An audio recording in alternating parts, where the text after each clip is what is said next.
Hello, my name is Cullen and today I'll be showing you the basics of the Nikon FM2n 35mm film camera.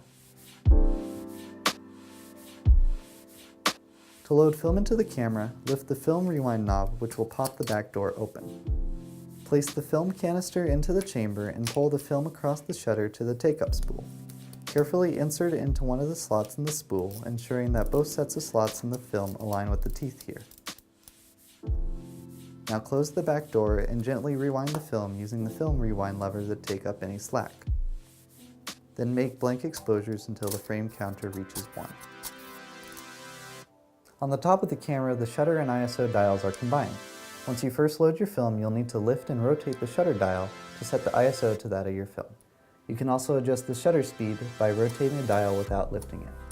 The FM2n is a fully manual camera, meaning that you'll need to adjust your shutter speed and aperture to get the correct exposure.